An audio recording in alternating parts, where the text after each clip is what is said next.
I've always appreciated and admired the aesthetic style used in the first Alien film. Thankfully, in this teaser we return right to the heart of it all, the insidious core located in every corporate-owned vessel. There is something quite profound in the design of the secure mother room and what it represents psychologically. The subliminal messaging that resonates through the familiar room's visuals and sound design is a testament to the power of cinematic language in shaping audience perception. Understandably, its thoughtful design was intended to make the audience and characters feel trapped in a system that was beyond their control. In the case of Alien, referring to the modified Lockmark star freighter named the Nostromo. Unlike the rest of the ship, which mostly had exposed piping and a worn-down industrial look. In contrast, although starkly clean and bathed in an eerie glow, Mother's room somehow felt more claustrophobic and oppressive, with a more profound sense of isolation than anywhere else.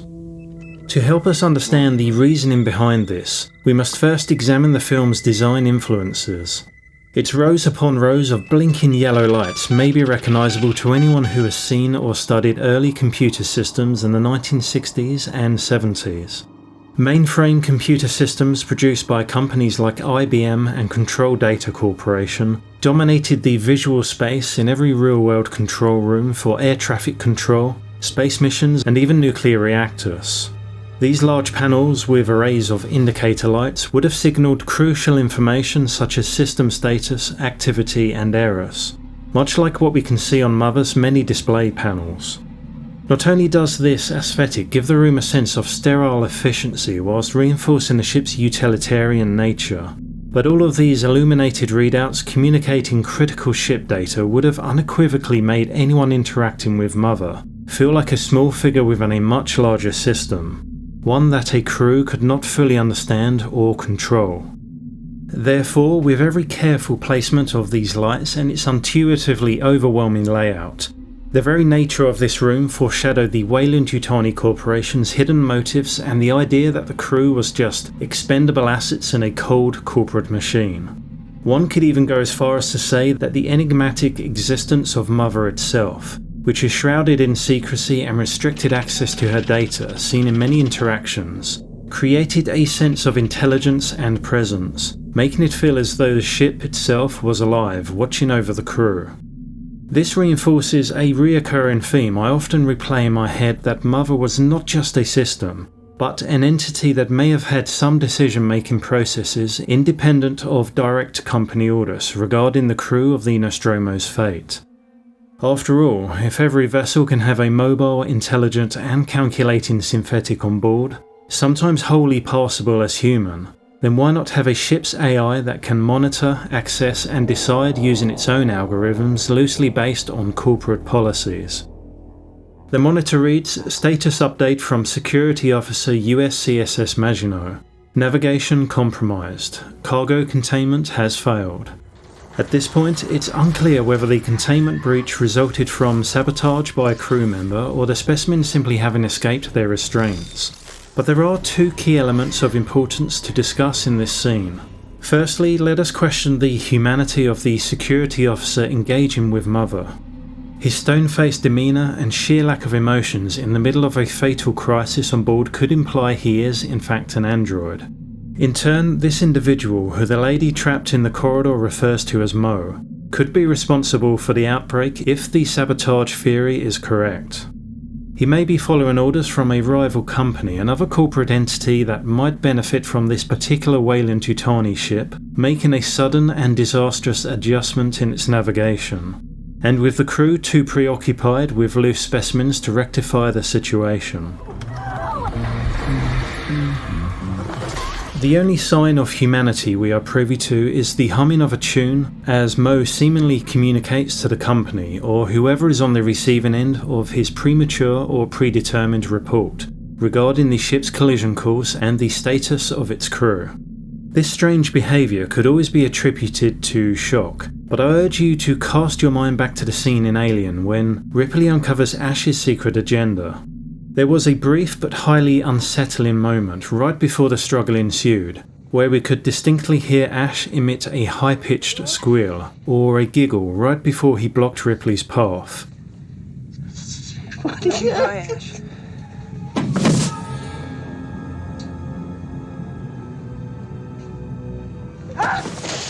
Both of these out-of-character behavioural anomalies could be the result of an internal conflict, a clash of opposing rules, so to speak.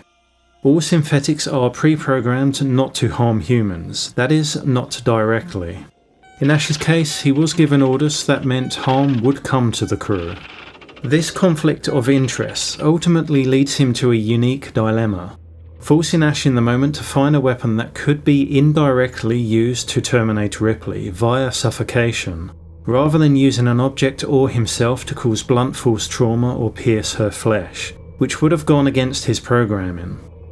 A rare situation like this could have caused a disruption in his AI patterns and behaviour model, explaining his bizarre outburst and at the same time cementing one of the creepiest moments in the film. Therefore is our calm and collected friend here experiencing a similar quandary as the Maginot veers ever closer to impact. As I see it, the teaser's second big talking point is the Xenomorph itself. I wish I knew whether this footage was exclusive to the promotional material only, or if it was a scene taken from the series. So much of this clip looks fantastic, and I'm sure the attention to detail is enough to please any long-time fan. However, there are one or two quick shots of the creature that look rushed and hastily applied in post. On the one hand, I like how they have gone with the man in a suit approach, and the use of lighting complements this method well enough when it comes to hiding the rubber and latex materials of the costume. After all, I had hoped that practical effects would be a strong theme of the show when possible.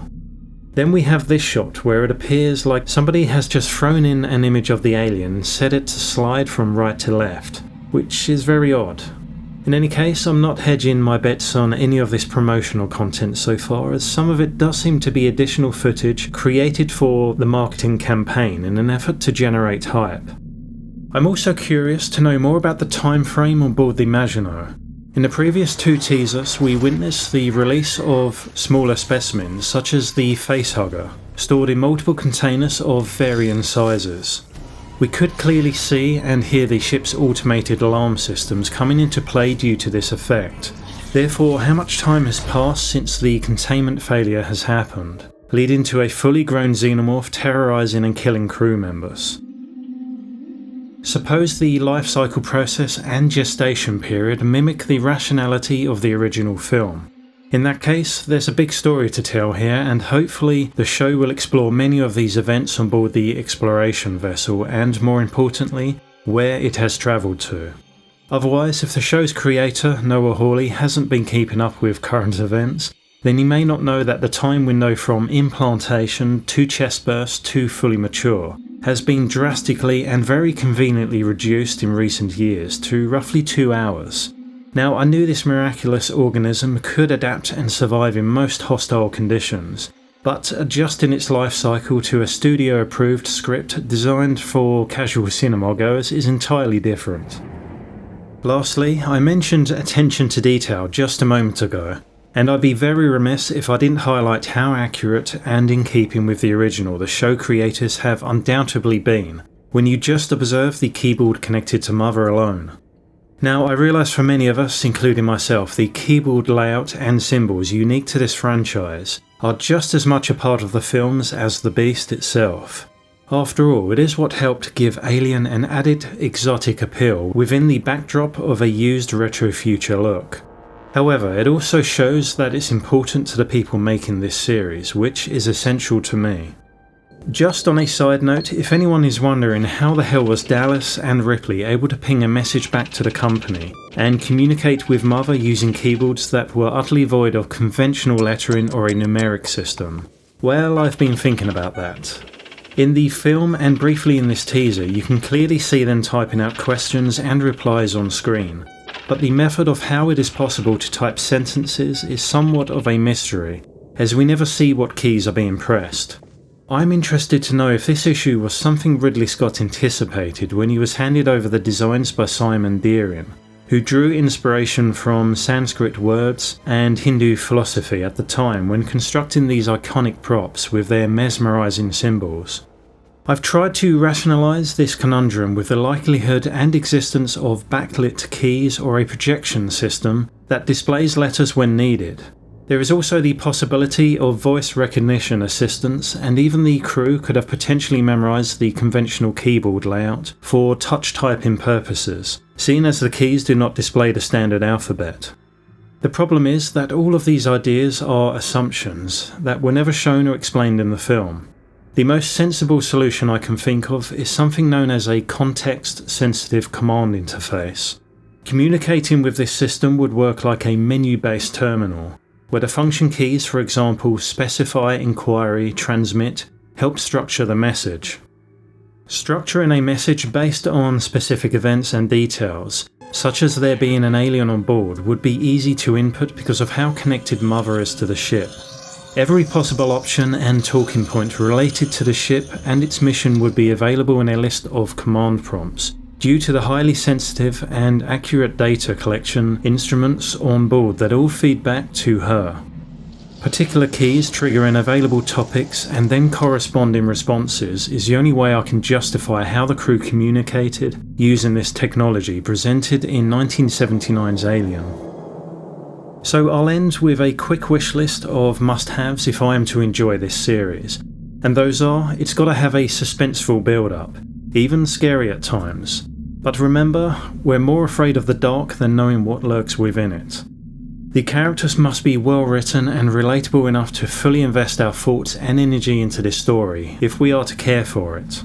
The alien lore has to be upheld, and you can still tell this story while ignoring everything after Alien 3 as long as you respect the existing canon enough not to retread old ground or contradict past and future events too much.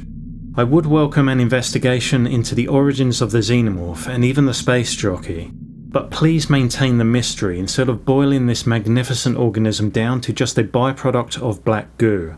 There must be a deeper meaning and a more profound history to these creatures that may extend far beyond our own existence. That's all I ask. While we patiently wait with bated breath for the endlessly elusive full-length Alien Earth trailer from the studio FX Networks, the creators of this much-anticipated TV show continue to tease us Alien fans in ways that can sometimes feel like torture. With a few glimpses here and some intriguing nostalgia there, I can honestly say that my optimism remains steadfast for Noah Hawley's Alien Earth, even if my patience may begin to fatigue if we receive any more teasers. So here's to being optimistic. May we receive what we Alien fans deserve this summer. Entertain the Dude, signing off.